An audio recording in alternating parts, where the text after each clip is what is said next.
What's up, everyone? It's your boy DROD, episode 16 of the DROD and Shaniac Sports Podcast. We were a little delayed last week, back on track this week. Shane won't be here, unfortunately, for this episode, but instead, we turn to an illustrious guest, Well, someone that I've known for some time, just a little bit every now and then. But this is my dad, Mr. Sebastian Rodriguez. He's joining us this week talk a little bit about let's see, we get the Yankees lined up, NFL post draft outlook. Just a couple things that have happened in the last couple of weeks. Not too much news happening in the MLB. Just overall some really good baseball being played. I think, in my opinion, I generally did like the draft. I only really watched the first day of it. The latter times I was just keeping updates on who was drafted and what my team was looking at. I'm sure you're looking at the same. What team do you supposedly root for in the NFL? what a question, huh? Especially for someone who says he knows me for a little while. I will say, first of all, thank you for having me on the Of show. course. And I will start by saying that I am more of a baseball fan than a specific team, even though we lived in the New York area, grew up in New York City. Yeah. Root for the Yankees, but I'm more of a baseball fanatic. In other words, I like this. I root for the sport, Right. and not necessarily a team. Although I do like the Yankees, Mhm. but I'm not unhappy when I see other teams, play in the World Series or do very good. Mhm. I think I could say the same for myself. Shane, when he's here, he would absolutely say the same for Shane is a himself. big time Yankee fan. There's no hiding it. No denying it. He's a homer, and that is fine. I used to be a little bit when growing up, but the older I got, the more of a baseball fan I became, and always been. But Shane is a unshameful Yankee fan, and that's fine, Shane. It's fine. It's true, and he knows it. He's not gonna debate that at all. Um, I again, like I'd say, both of us being both, we played baseball. You also played baseball, growing up, and you've been around baseball essentially your entire life. What do you think about baseball this season? Personally, me and Shane have had a really excellent time, despite our team not performing its best. Just enjoying baseball as a whole in April and its return, full season again, no COVID per se regulations. How are you gauging the season so far? I have to say, I was looking forward to this year, and still am. I Hmm. hope the season turns out to be a very good season, Hmm. especially after COVID and the 60 games and the other uh, issues last year. Hmm. No fans, Hmm. no one is really sure if the games are going to be played. The union and the owners bickering, minor league baseball being suspended, in some Yeah. places eliminated.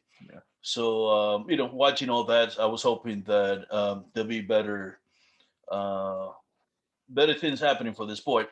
Yeah. Uh, there have been some good games I have watched. It's nice to see some fans kind of trickling into some stadiums, especially in the south and the west Yeah. part of the country. Um, but I'm concerned still over the pace of a lack of the pace of the game and the lack of action in the game. Hmm. I still don't like too many strikeouts. Don't like to see so many pitchers.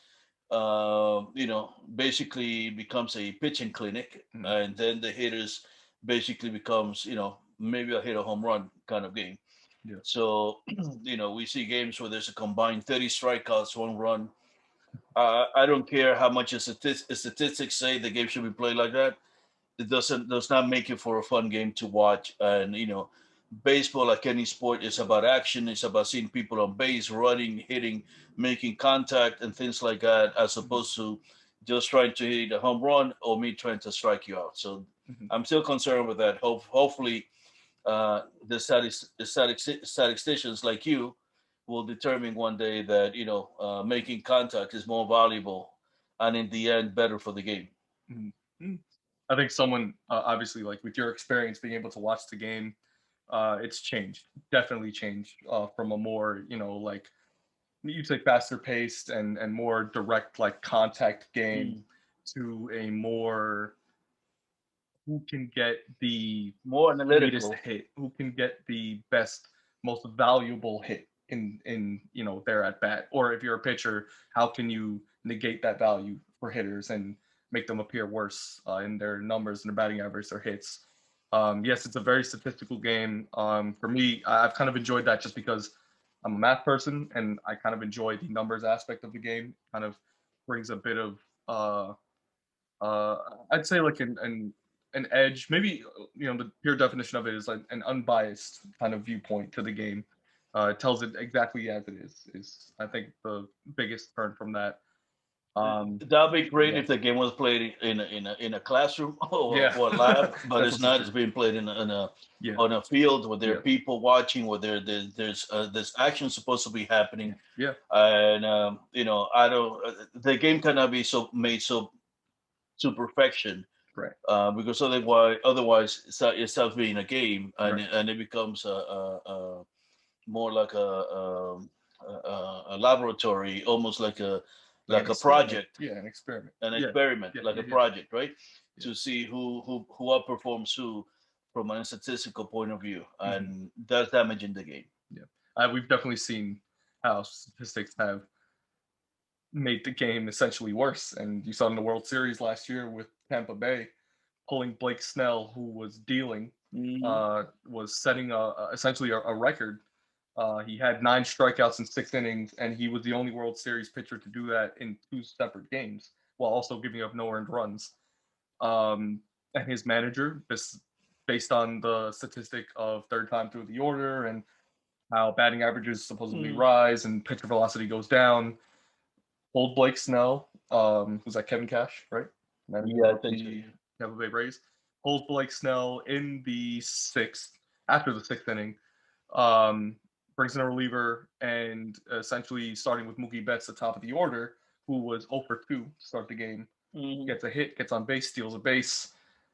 Dodgers keep going around in the order, And and win the they World Series. score runs, and they win the World Series. And again, like that will be questioned for days to come. It's It'll be been questioned for questioned years. for years. It's an aspect of the game. While yes, it gives a different perspective and a more scientific aspect to it, it's not going to be meant in the way to make the game perfect. It's not like building a bridge per se, or not like you know. Uh, managing the economy or a business. It's real life, and Exactly. there's so much chance and probability that comes into the game, and it's very hard to forecast and really affect what actually happens during the game. So I definitely see your point in terms of things changing. The prices of tickets have gone up. Do you expect to go to a baseball game anytime soon? Not anytime soon, especially Yankee Stadium for $80 or more to watch a game. What was it like in your time per se When I was for a growing Yankee up, my ticket? father used to give me and my brothers, I don't know, $40, and three or four of us would go take the bus, $1.25, get some hot chocolate, pretzels, and still be able to get in, watch the game at the bleachers, take the bus back home, and that was a fun night. Now, $80 to get in, $15 for a soda and a hot dog Or a beer or or a anything. beer, Yeah. and then sit there for 2.5, 3 hours and watch 25 people strike out, and a number of pitchers coming in throwing 97, 98, and 100. That seems to be the only highlight of the game. Who can throw harder and faster? So sorry to say, I like statistics. I like it for business, like it for education, Mhm. but not to play a baseball game. Sorry. Yeah, it's definitely different nowadays. Let's stick with the Yankees.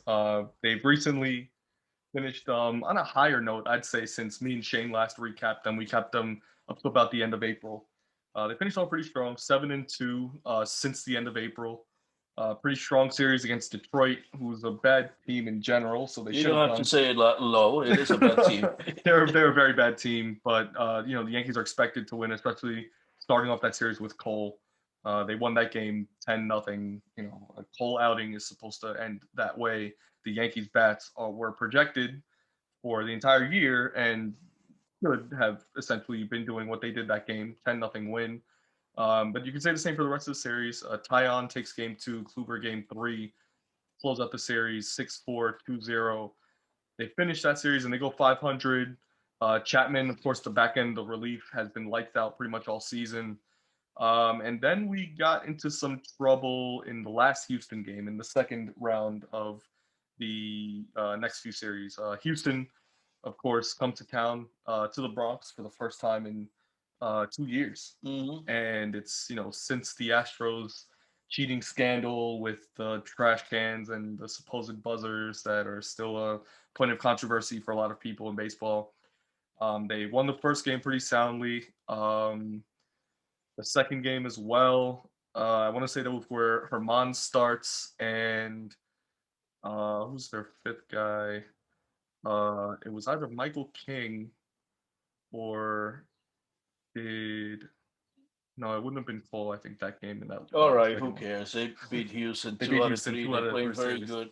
But I have to say about Houston that they're lucky that there were not that many fans, and even luckier that this didn't happen in the 70s and 80s because fans would have taken real garbage cans to the stadium, banged the hell out of them for 7, 8 innings, and then throw them on Houston after the game After they lost or the game. during the game. So they're very Well, lucky this happened it was now. unsafe enough for Houston to be there with plastic and blow up garbage Exactly. cans, and Let's security sell had to plastic cans as opposed to let the fans bring their own garbage cans from the yeah building and start banging them and then throw it at Houston. yeah That's what they missed, not having real fans in there. yeah. I think Houston left pretty scathed from that last series, and I have to note in that last game though, they kind of blew it, especially the relief. The relief, Chad Green came in a close game or a tie game, and essentially blew open the lead. Um, the Astros took, I'm fairly sure, a 4-2 lead when Green came in, and while the Yankees kind of crawled back, uh, the back end again, Nick Nelson gave up a 3-run home run to Martin Maldonado, and Mm. on top of that, Altuve had a home run on his birthday. The bane Yeah. of the Yankees' existence gets a nice Yeah, celebratory gift. Houston is obviously not the same team that they were Definitely the not. last 3, 4 years. You can Yeah. see kind of kinks on the armor now. Hmm. I can see Correa leaving this year. I'm not sure if they'll resign Altuve. They don't have the pitching they had before. The hitting is not the same. Hmm. So I'm expecting them to come back to the middle of the pack. I think this year will be kind of the last run if they're able to sustain it. Hmm. But I can see them just finishing second or third in the division. It's Hmm. not the same team.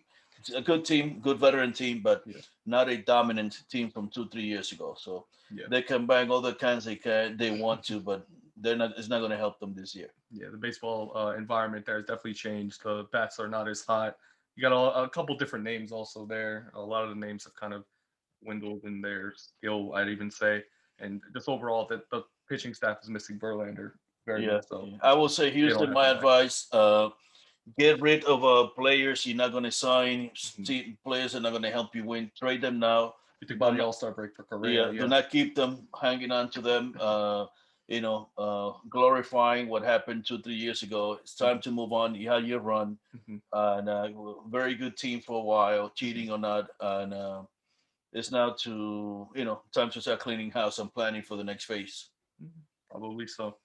And in the most recent series, the Yankees closed out Washington yesterday.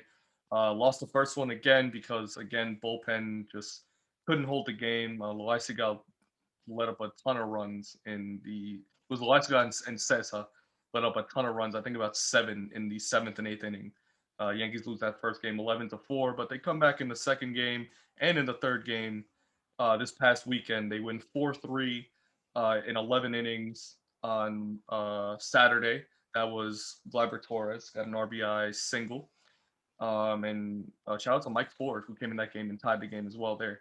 And then on Sunday, yesterday, you see Giancarlo Stanton with another RBI single to seal the deal for the Yankees there. They did have to face Scherzer this weekend, who got 14 strikeouts.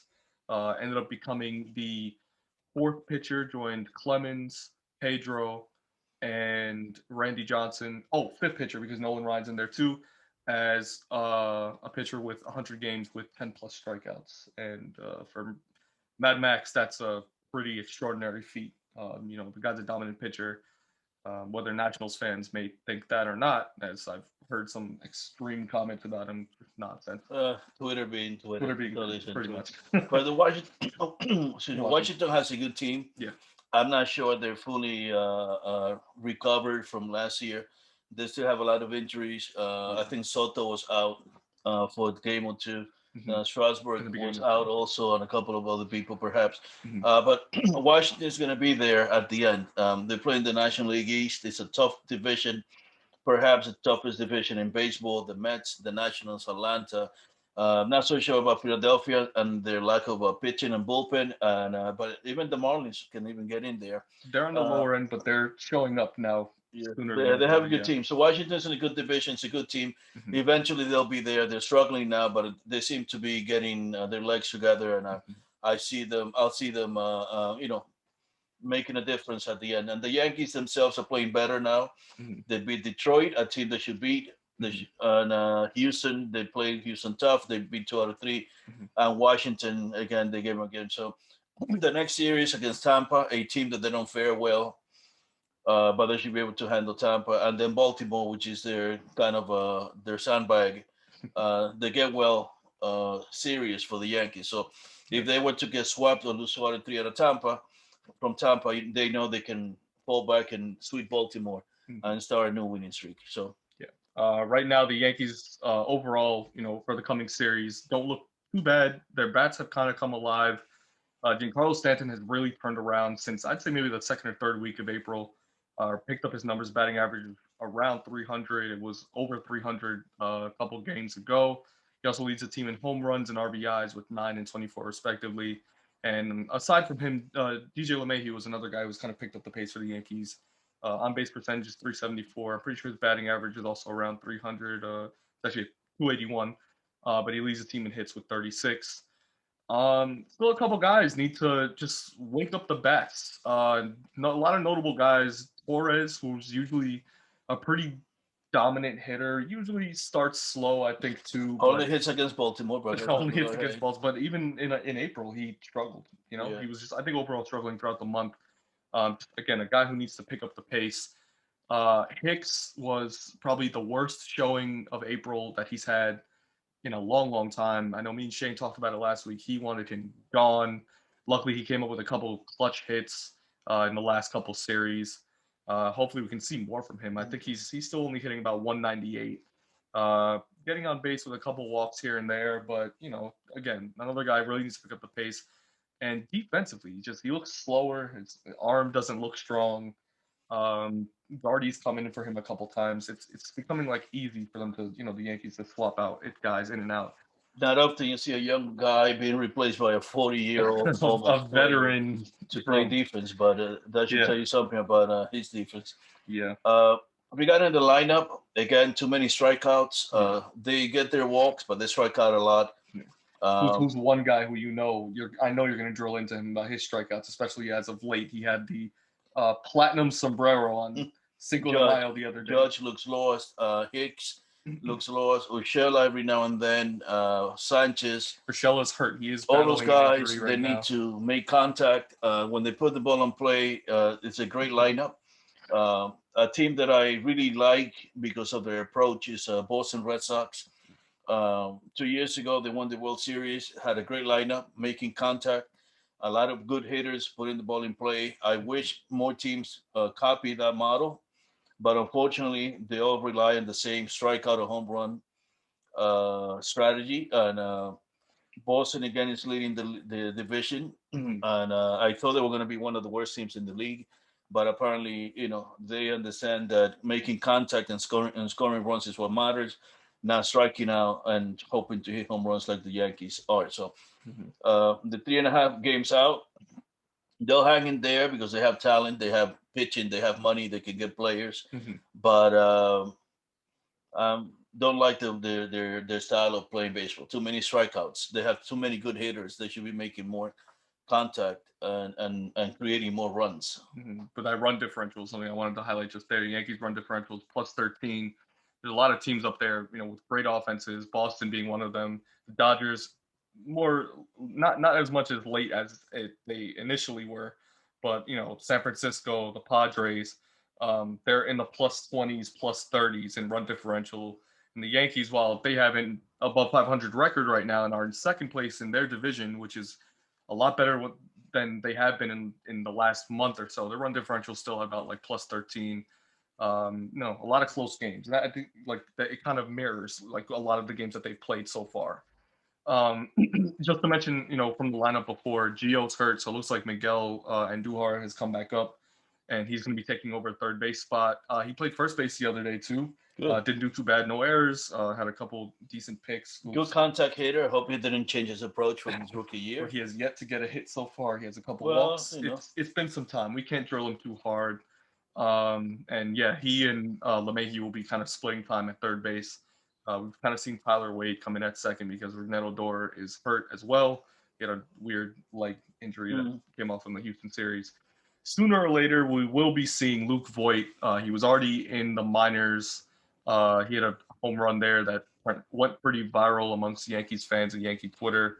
Kind of a guy that we're missing in the middle of our lineup. AL home run leader last year. I'm expecting him to come back and do some damage. Be the guy kind of behind Judge that they need. Shane has actually noticed in the last couple of weeks that Stanton hitting in the 2 spot has benefited him a lot more because he has Judge to back him up in 3. He sees a lot better pitches from pitchers that tend to look at a lot of chasers in the dirt and doesn't strike out as much because he's not swinging at those chasers. We kind of expect to see the same from Judge, hoping to see the same from Judge as Voit comes back and takes him that 4 spot right behind him. But again, another guy that kind of needs to cut down on strikeouts, which he was making a little more contact as some of the other guys in the lineup are. But I overall haven't been too upset with the Yankees hitting. The reason why they're above 500 is because, a lot of those back end starters, aside from Cole, usually give up a couple runs here and there, usually 2 or 3 in about maybe 5 or 6 innings. And it's not great for a starter to do that, obviously, and for the team, it doesn't help them, especially in early April when they were not hitting at all. But as the hitting has picked up, I do notice that the Yankees are, kind of turning things around. They're winning a lot of those closer games. Yeah, well, they have not been blown out, which is good. Yeah. But the problem again, they don't hit consistently. Yes. And if they're able to score 5-6 runs a game, they'll win the majority of the their games, because their pitching hasn't been horrible. Their pitching has helped teams to score perhaps maybe close to 5 runs, but between 4.5 runs. Yeah. And the Yankees have a type of lineup that if they make contact, they can score 6 runs very easy. So I hope they can change their approach instead of trying to hit home runs and striking out so much. I think they should be able to do that against Tampa, especially because Tampa, again, didn't blow them out in the last couple series that they played them. Really close games. They might be able to turn that series around. This is an away stretch for them, so they'll be at Tampa and then at Baltimore at the end of the week. Baltimore, again, a team that they should really, really handle. Hopefully we don't see John Means on the mound in that first opening game with Kluber. He might have pitched by the time we get to them, but did have a no-hitter in the last week and is leading or is at least, I think, second. No, I think he's leading the AL, actually. Well, I'll tell you that from all the no-hitters I have seen over the years, the second time around, the pitcher is not nearly as good. And I mean, sometimes they'll make it out of the 3 innings, so I wouldn't be worried about it. So out of the next 6 games, I will say that I can see them going 4-2. That'll be great. I don't see them going 6-0. They're not that good yet, and Tampa will give them trouble. So they'll probably win 1 or 2 in Tampa. If they win 2 in Tampa, they're guaranteed to go 4-2. If they only win 1 in Tampa, they're guaranteed to go 3, maybe. They'll at least lose 1 in Baltimore is what you're thinking. Yeah, they'll probably go 4-2. So not a bad week. Yeah, not a terrible week. And considering that the record is at 18-16 right now, Boston's been having some trouble against some of the worst teams in the league. Texas, they had a tough series against them, so Yankees can kind of inch closer for that division series. But AL East is a very tough. You mentioned the NL East, how tough that division is. The AL East this year is looking like a real tough division as well. A lot of close matchups between those top teams. Some of the top teams in the AL are in this division, I'd say. Red Sox, Yankees, I'd say Blue Jays and Rays they have a decent record right now. They don't have, I'd say, the bats but their pitching hasn't been. I'm terrible. surprised Boston is leading the division, It's but a again, shocker. good It's a shocker. managing, good hitting. Yeah. So I don't Credit think I'm still not convinced by them. Yeah. I don't think that they have the pitching, but kudos to them for playing good and Mhm. leading the league. And the Central, White Chicago. Sox, Yeah. as expected, despite too many injuries. A lot of outfield injuries, but Yerman Mercedes has kind of taken the batting lead on that team, and him, Tim Anderson, a couple other guys have really helped the White Sox in late inning games. Surprises, Cleveland and Kansas City. Cleveland has a very good manager. They didn't hit for a while. They have lost a lot of good players. Lindor, who's a pitcher who pitches for the Dodgers now? Who pitched yesterday? Pitched for Cincinnati. Bauer. Trevor Bauer. They lost a lot of great players in the last couple of years. And Kluber on our team, he was there. So Price 18 and 14. So Tito Francona is a very good manager. Kansas City, very surprised. They were 500 and above 500. They were the best team in that division at one point. Yeah, but they have a minus 31 run differential, so a lot of it was mirrors. Surprised by the Twins. Very surprised. 12 and 20. A lot of offense. Yeah, a lot of last offense. year was in the playoffs. Yeah, and good defense and decent pitching. I'm surprised to see them so far. I know they'll make a charge, but lucky they're not playing in a great division. Yeah. In the West, Oakland started 1-6, 21 and 15 as usual. Big you don't know how they do it, but they make it happen every year. Houston will hang in there. Seattle, Texas, and LA. LA's a shocker for me. I know they don't have the pitching, but the bats are usually between Trout, Ohtani, who's been hitting pretty well. They let go of Pujols, which was a little weird. The third baseman for the guy. Rendon, he just got been injured. Yeah. But I think I'm just surprised that they're last. Yeah. They're last. Usually I expect Texas down there, Seattle maybe, but they're not performing too bad yet. Yeah. But again, everybody's close. Not a powerful division. Everybody, will beat the hell out of each other, and eventually somebody will come up. In the National League, you see the Mets up top at that NL East. They missed the first series against Washington, and then they looked a little 500 in April, but they're kind of turning things around now. They had a good series against the Phillies last week. Did they sweep Arizona this past couple days? Yeah. This past weekend. So that really bolstered them this past weekend. Lindor looks like he's kind of waking up a little slowly but steadily. Whether it's the raccoon or the rat in the dugout, maybe it's that happens every time an athlete signs a huge contract. The first year, that's what Shane says. The first year is usually tough. The second year will be better. Big contract. But the Mets, my concerns are the DeGrom just got hurt. We don't know how long he's going to be out, and then Syndergaard has been out, and then the back end of the bullpen, Diaz, I'm still not convinced. So, and their hitting is not the greatest. So. Unless Lindor carries them for a month or two. So Lindor, I can see them go down. Philadelphia has no bullpen. They'll hit eventually, but no bullpen. Atlanta is the best team, but they're not showing it. They seem to be an enigma. They can go a whole week playing great, and then the following week they get shut out 4 times in a row. So very weird team. The Marlins and the Nationals. They don't have enough players, but they'll give you a fight. And so that's what I'm expecting the Nationals to eventually, once they get their stuff together, to pick it up. Interesting to see the Marlins 15 and 18 and be the only team with a plus run difference in that division. Yeah.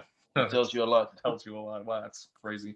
Just to get out the Central and the West early on here, the Cardinals lead the Central at 21 and 14.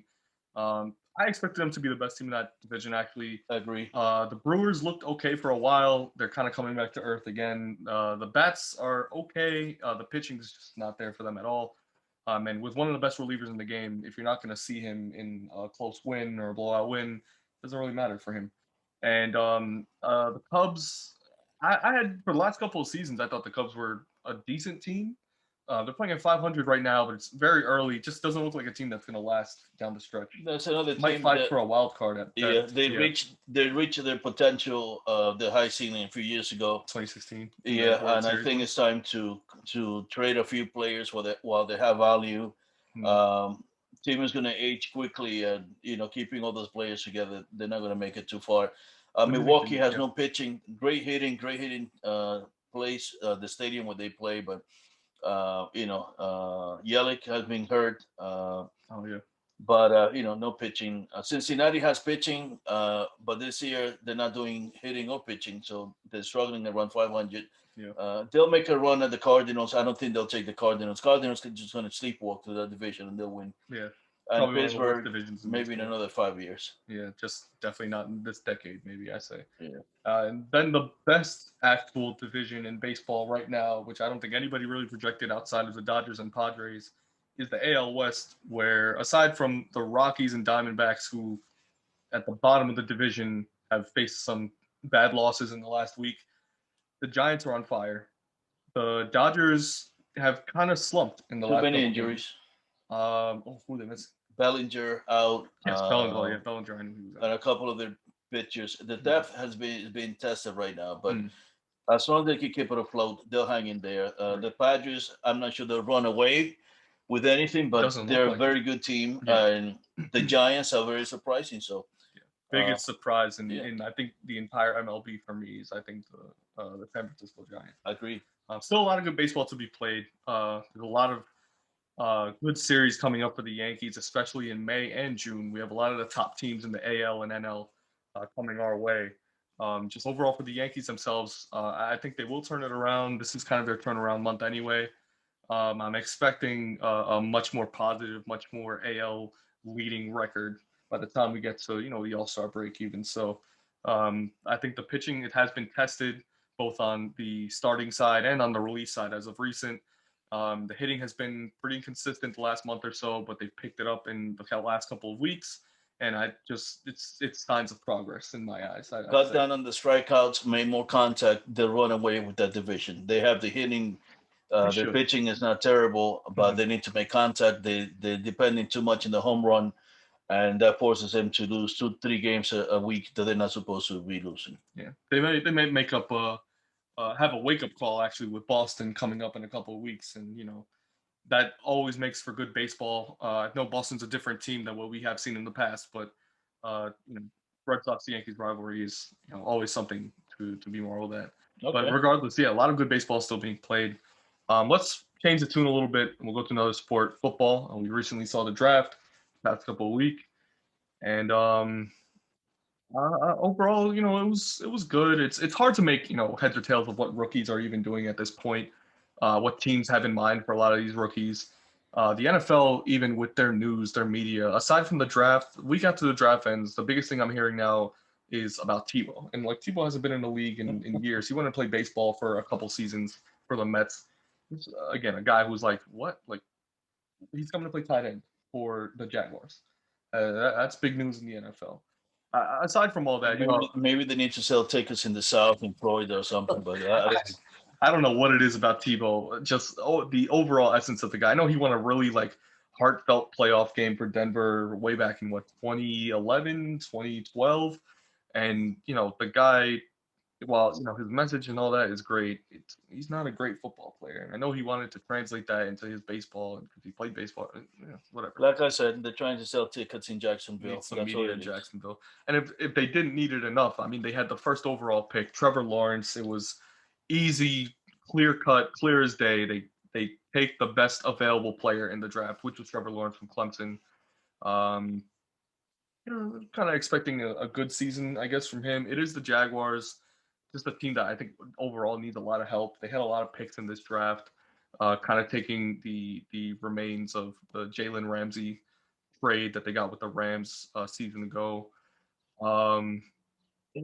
It's hard to make, again, heads or tails of what these rookies can even do at this point. We're looking at highlight tapes, and people, especially NFL scouts, go crazy over them in the first week, especially before the draft. This guy, Zach Wilson from the Jets, he drops back, rolls out 10 yards, and throws a 70-yard bomb. And this is news to every It's a hard way to make a living in the NFL. I just don't understand. And then, of course, the Jets fans who, have been through hell and back are looking at this and saying, Sam Darnold has done this already. Just show us something else. Anything. This week he's wearing a ring at practice, and they asked him about it. Oh, I'm married to the game. Jets fans again. What is he gonna be? Zach Wilson, the quarterback that he just drafted? Right. It's big New York talk, big New York media. Obviously, once they feed off of that stuff. Again, what are you gonna do? His first touchdown, they'll name the town after him. His next two fumbles, they run him out of town.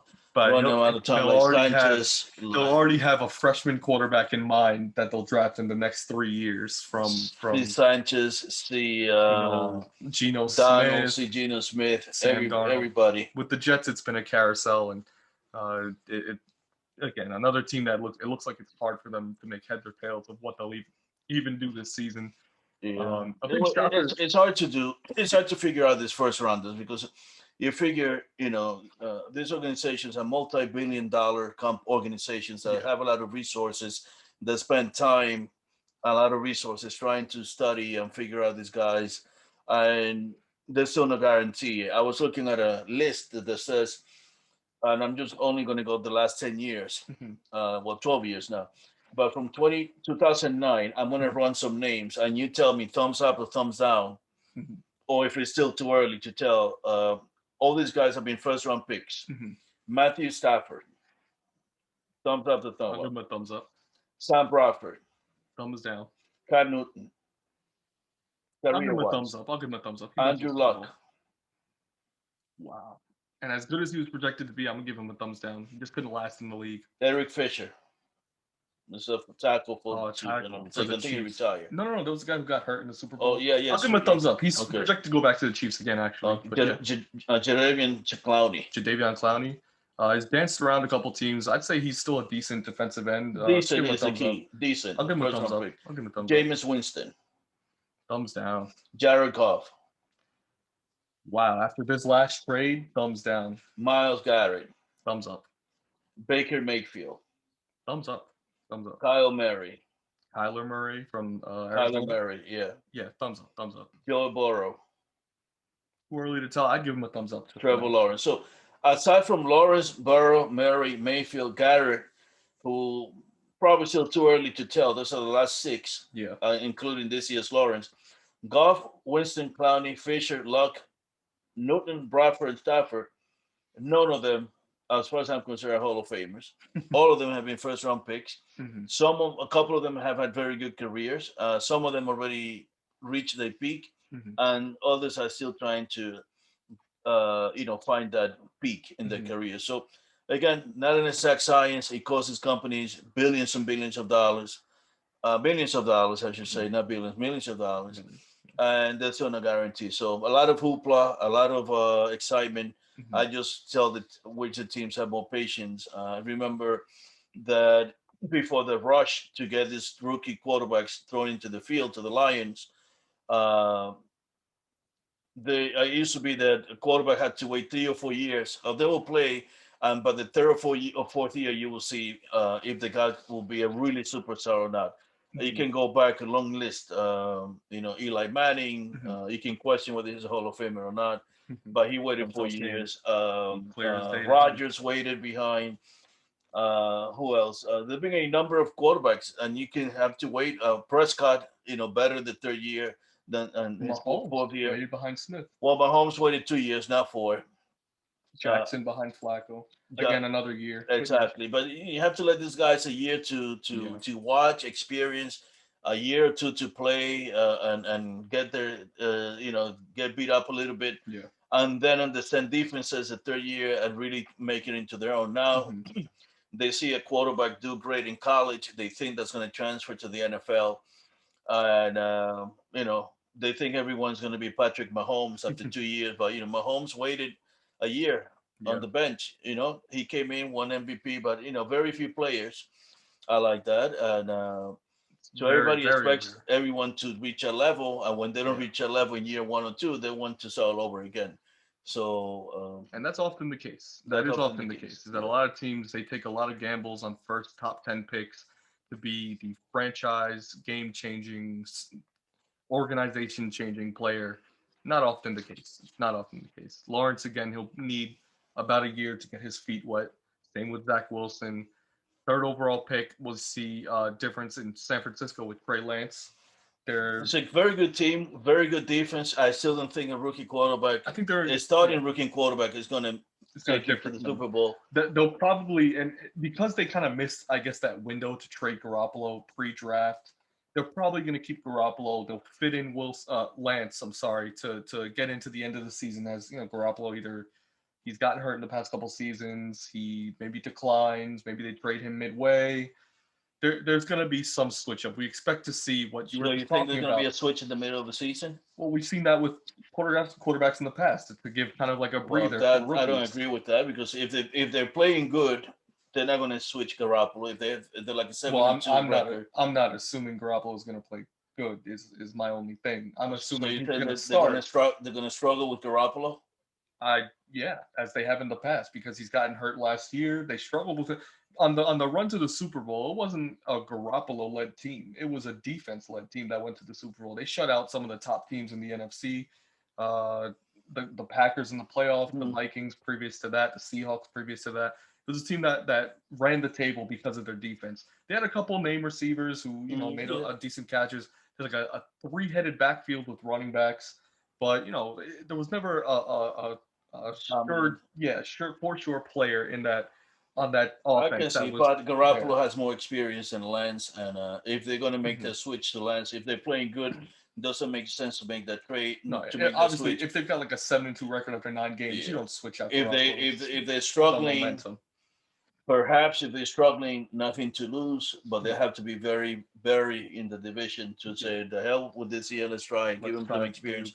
So I don't see him playing this year, and if he does play, there's no way the 49ers will be considered a top team to win that division with a rookie. Not with Seattle, exactly. Not with Arizona, and even the Rams with Stafford under the helm now. So you have a lot of experienced quarterbacks, experienced teams. So a rookie quarterback, as talented as he was in college, I just don't see it happening. I definitely see what I more saw was what you were talking about before with Mahomes and with Jackson, where they sat out a year, but week 15, 16, the team's about like 500, not vying for a playoff spot, or they're eliminated already, long gone.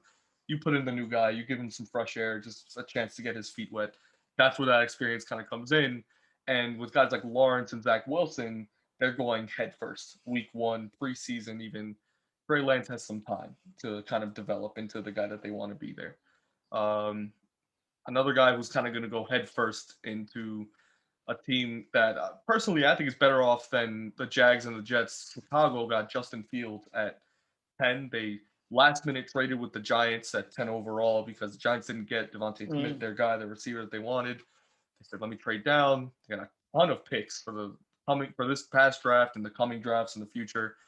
And Chicago got their quarterback after giving Mitch Trubisky the boot. I don't even know, where did he end up? Buffalo backup. Oh yeah, he's a backup for Josh Allen. Maybe he develops there a little bit, but regardless, Justin Fields, a guy who came out of Ohio State, was on a couple projections to be an early second rounder, late first rounder. Didn't think that he was a top quarterback. A lot of experts per se didn't think he was a top quarterback to be considered in that top 5 list for a lot of teams, but Chicago took their chance on him. I'd say they're a better team because they still have that defense that they've had for the last couple seasons. They've kind of held Mitchell Trubisky. It's the reason they went to the playoffs last year, and it was a defense-led team. Trubisky, obviously not a star quarterback, not even I'd say an average quarterback. Got blown out by the Saints in that first round and had no offense. Hopefully, this guy adds a different edge. He's a better scrambler, supposedly a better decision maker. Has a really good arm, throws downfield a lot, and with accuracy. A guy who a lot of teams are kind of looking forward to, and personally that I was looking forward to at 15 because I personally thought Mac Jones was going to go higher. I also didn't know if the Patriots were going to take a quarterback at 15. I felt maybe we take a higher end receiver who was still available at the time, or it's tough to say. I think the Mac Jones pick for New England was okay. I don't see him being a starter over Cam at all. I don't see him pulling what I thought Trey Lance is going to do this year. It was coming in week 15, 16. Maybe he comes in 16 if the Patriots are completely out of the playoffs because Cam Newton is killing themselves this season. Well, Justin Fields, I don't think is ready to be another rookie quarterback. The Bears defense, pretty good. Yeah. They have Andy Dalton, which I really dislike a lot this year as a Cowboys fan. I think he did a terrible job playing for the Cowboys, as decimated as the team was. He bombed against the Giants in the last game, and so they have him to start, and they need him to start. Again, another situation where if the team is struggling with Dalton, he said, "The hell with it. We're not going anywhere this year. Let Justin Fields get his licks and his lumps, and let him learn on the job." Mhm. I don't think he's ready to start from day one. He's a rookie quarterback.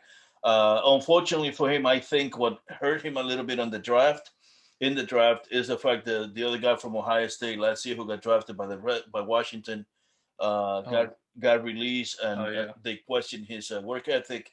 And for better or for worse, black quarterbacks are always going to be judged a little bit harsher and more Very different true. than other quarterbacks, mainly white quarterbacks. Hmm. So I think that hurt him a little bit. I'm glad he ended up with the Bears, and I hope he has a good career to prove people wrong.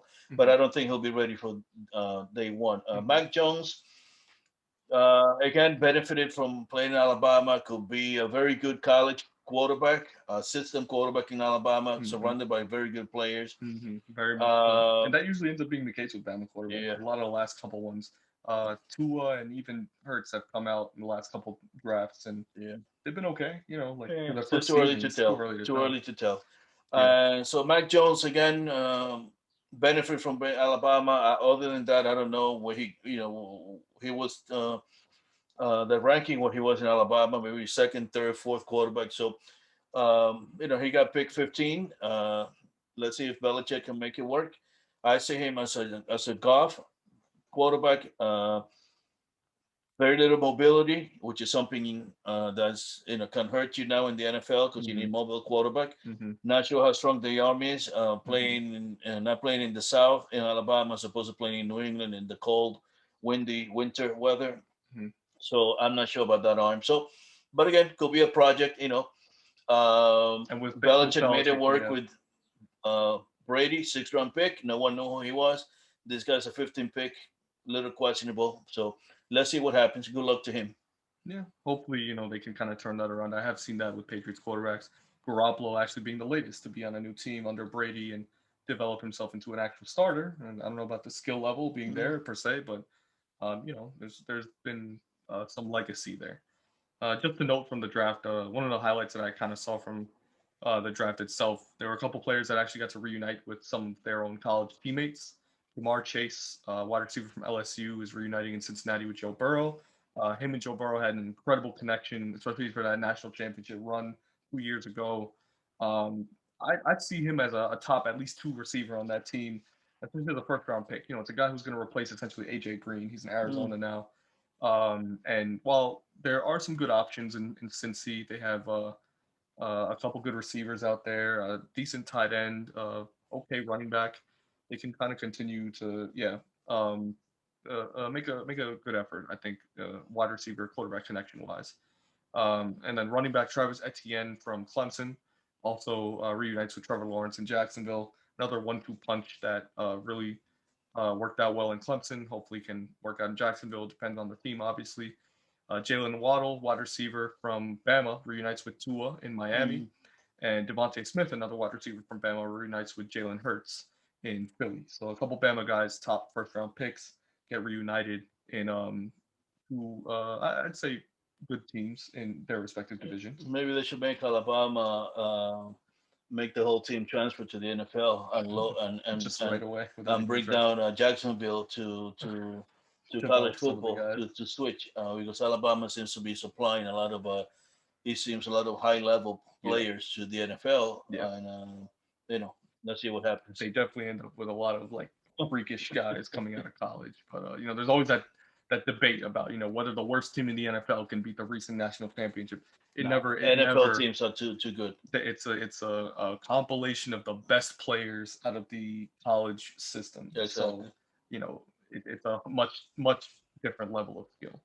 And just to close off, I guess like the draft stuff. We'll look at your respective team and my team real quickly, on based on what their needs and what they got in the draft. How do you think you guys kind of fared with you guys picked a linebacker first, got a couple, I'd say majority defensive guys, and then a couple, in the later picks, just some developmental, maybe just roster spots. Sure. As a Cowboys fan, no surprise to me Mhm. to you or anybody who Of knows me. course, yeah. After last year's defense, I'm not sure if I should call it a defense. I don't know what that was. That was horrible. The decision to go defense this year was good. I think they may have overreached here and there. I would have like to see a couple of offensive linemen in the third round at least because they need depth. But defense was the name of the game. Micah Parsons, from what I hear, good player. It's a bit of an off the field issue, but Well, could be potential. interesting you say that because I think 3 out of the 4 or 4 out of the 5 players have red flags. Okay. Hopefully, this isn't you know uh, this are growing opportunities, learning opportunities for these young guys. Jerry Jones does have a record of sometimes taking questionable players or players with questionable backgrounds, hoping that they stick. And if they do, more power to him. If they do not, then this draft will be questioned as not one of their best. Players wise, uh, again, a lot of potential. Parsons, Joseph, the guy from UCLA, have very good records. They come from big programs, and they'll make it work. But like I said, when you have 11 picks and 7, 8 of them are defense, you better hope at least 4 of them make it. Otherwise, your draft, for this year will have stuck. But I'm glad they got defense because they need a defense. Now let's hope these guys play and make sure that they are in the right system. Quinn, which is the defensive coordinator, I think seems to have a good track record since the Super Bowl against the Patriots. And so let's see if he makes it work. If he makes it work, more power to him, and you end up with a great defense. So. Yeah, say so. What about the missing keys? Per ESPN's needs, it seems that the Cowboys missed out on a tight end and a safety, potential defensive back. Maybe? Not sure they need a tight end. They have even when Jarwin got hurt, Schultz came in last year. He did decent. They have enough players on offense for the tight end to do well. I don't think they needed a tight end. What they needed was a safety, which they refused to draft or develop over the last 20 years. And for tight end, I will have substituted offensive tackle, offensive lineman of that matter. But I think the draft went okay. Like I said, not an exact science. Let's see what happens. Yeah. How many of those guys really stick and how many end up being players. Right. Yeah. Overall, I think you guys ended up pretty well. You guys had some high draft picks. You had a lot of draft picks this year. So, looking forward to, I guess you guys. Well, I'm looking for quality, not quantity. Yeah, that also comes with that. Hopefully, that also comes from the coaching. Hopefully, McCarthy and Quinn can kind of turn that team around. I agree. From 6-10 last year to something a lot better than that. No set up for 12-4 in the Super Bowl. Well, we'll see about that. And then on the New England side, in my own case, I think New England pretty much filled in all of their spots. ESPN has us missing corner, and even some of which is an area that Belichick develops with his eyes closed, so wouldn't be worried. And regardless, we had a lot of opt-outs last year due to COVID, especially on our defense. I think like 6 defensive players opted out. They're all coming back this season. I don't think we missed any developmental areas there, especially if corner was one of the top areas we needed. We did end up with a defensive back from Missouri who was supposed to be a decent pick. We traded up for him. And I just surprisingly, I think, was the Mac Jones pick overall. We had 8 picks. Him being the first round pick, a quarterback, really, I guess, sends a message that the Patriots need to develop a guy. He's a guy like we had to take in the first round that we obviously need him so we have something in the future to kind of rely on. The guy behind Cam Newton right now, Jarrett Stidham, he's not an NFL quarterback. He's not ready to face NFL defenses. He had a couple good series, I'd even say, versus the Chiefs when Cam had COVID last year, and towards the end of the season when Cam just blew up in our face. We finished 7-9, third in the AFC East behind, obviously the Bills were the best team in that division right now, and Miami, who is looking to build a team, I think, for themselves, especially in the next couple of years, they're going to have a team. So, this Patriots team is rebuilding. We are past the Tom Brady era, as sad as that may seem for Patriots fans. I personally like Cam Newton. He provides a different edge to the Patriots offense and a different game. It gives Josh McDaniels a different kind of challenge, I think, for us. And, he noticed that last year. He's a different quarterback. It was a completely different offense. He had no guys to throw to. You complain about Cam having – 9 touchdowns? The Cowboys have a problem developing or finding safeties. You guys have a problem developing and finding receivers. And we should just trade whatever department you we're good at receivers. You guys are not good at safety. Maybe we should trade. The player I liked from your draft that I went to Cowboys were taking was Christian Barmore, Mhm. big tackle from Alabama. Yeah, So Bama ends up developing really, really good defensive yeah, this guy could be linemen, your next linebackers. Wolford. Will Wolford, Fork, yeah, possibly. Yeah, he's like 6'4", 308, something yeah, like yeah, that. big guy. Nose tackles, Figure he'll run get stopper. stronger and bigger in the NFL. Yeah, I think that's also a good pick for us. A lot of those early defensive picks were good. We picked up another running back from Oklahoma. He's not like a notable guy. He didn't have much of a career as, maybe like a Samaje P. Ryan had, or Joe Mixon had in Oklahoma at Mm-hmm. some point. Again, developmental guy. We still have Damian Harris, who came from Bama last year. Bama running backs usually leave a good impact on a lot of teams. You can see from Derrick Henry. You can see from um, Mark Ingram and seasons past. There have been good showings of them in the past, and we still have Sonny Michel, but I think that project is starting a new leaf. They're kind of stepping away from him a little bit. I expect our defense to be top 5 in the league again next year. We're getting a lot of guys back. I expect Cam to be a lot better next season, and I expect the offense to kind of give him a little more of an edge. A little more weapons and a lot more offensive production for him. He doesn't have to run for 12 touchdowns, even if he has 9 passing. Like give the guy an offense to rely on. Just to wrap up some of the NFL stuff, the NFL schedules come out this Wednesday, May 12th, so in 2 days. And Leave it to the NFL to yeah, make it an exciting event, waiting for the schedule. I know They're adding an extra game. yeah, everything's supposed to be a big I thing know. for I was the reading NFL. something where Peter King said that he believes that the opening game next year it's going to be either Cowboys and Tampa or Buffalo and Tampa, because Tampa winning the Super Bowl, usually the Super Bowl winning team is the one that opens the season. Mhm. And you figure out of all their home games, those are the two sexier teams, Mhm. because the other teams play later in the year and Yeah, might not be as good. And you put the Cowboys on TV, they're gonna bring fans no matter what.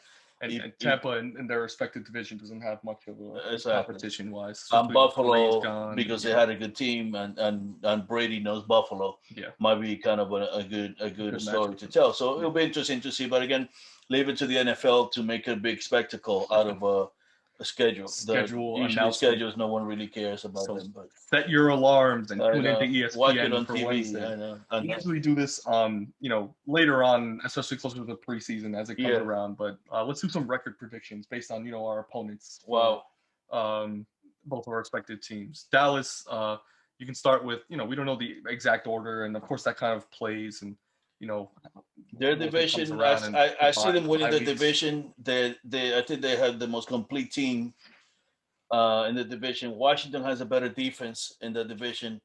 I'd Cowboys have say the watch better. out for the Giants. I think the Giants are going to make a run at you guys, especially with the division Giants this year. have a good offense when everybody's healthy. I think Yeah. the offense will be good. Hmm. Defensively, I don't think they're there, even though depending on the draft, but they're not there. Defensively, Washington has a better defense, doesn't have an offense. Cowboys have a Yeah, very good offense. Defense is still very questionable. that's what they're working on. And the Eagles, the defense is okay. I don't think they're great. And offensively, I don't think they're there. Too many changes. So I would say they'll win the division, probably win 9, 10 games to win the division. And they have some tough away games. Besides the division teams, they'll play the Vikings, the Chargers, Tampa, New Orleans, which is good defense, Always a tough game. and Yeah. also good at the Chiefs and New England with the extra game. So out of those 9 games, if you can win 4 or 5 games and win the majority of your home games, I think you can win 10, 11 games. But it'll be tough to win. It's tough to win on the road in the NFL, and they have some tough games where if they don't come ready to play, they can lose their shirts. Yeah.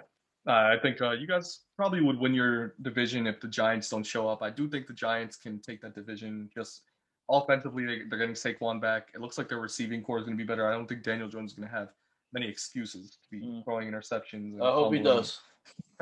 and falling on 80-yard runs on option plays. But likewise, I think Dallas has a equally good shot to take over that division. All comes down to the defense and Dak's consistency, how well he comes back this coming season, which I think he'll actually do pretty well at. I think they could fight for a wild card spot, probably a top wild card spot. You said 10-6? 10-6 I think is they win pretty the even division. at 10-6. Yeah, 10 games, 10, 11, 10 games, 9, 10 games. I'd say you guys 10-6 is pretty fair. I'd say even 11-5, maybe to win the division, but 10-6, I think you go for a wild card spot in that sense. And then for the Patriots, if we look at their home and away schedule, away at notably a couple games, Miami, the Chargers, who've kind of, they found their quarterback. Just not, and the Bills. Oh, the Bills, of course, are always a tough away game for the Patriots. A lot of the others, we finished third in the division last year, so we'll probably not have too much trouble with a team like Atlanta, who has no defense and mediocre offense at best. Houston, whatever they're going through, will probably not be fun for them to play New England, especially as a defense that's bolstered up again. The culture of Carson Wentz, who's taking over the helm there. They were a playoff team last year, but you can never tell, I think, personally, with the Colts. Carolina with Sam Darnold gets to play New England again, so he can have some fun with that. It's his no ghost. Yeah, and of course, we get Jets, Miami as our usual spots there. Out of your 7 away games, I see the tough games being Buffalo, obviously. 8 away games. Yeah, I'm sorry, 8 games. Yeah. Buffalo, the Colts, the Chargers, and Miami. Right. Those are be your tough 4 games. So if you can split 4 and 4 away, it shouldn't be too bad. Yeah. Then your home games, your tough games, a tough home game. Yeah. Buffalo, Cleveland, Dallas, Cowboys, the Saints, Miami, the Bucks, Miami, and Tennessee. I'd say, like the only 2 not hard games under the 9 home games are Jacksonville and the Jets again. The Jets gave us a run in one of those games last year, but that was a farce. New England had no offense. But a lot of tough home games. We're looking at probably a couple Monday night games. I can see you winning 10 games.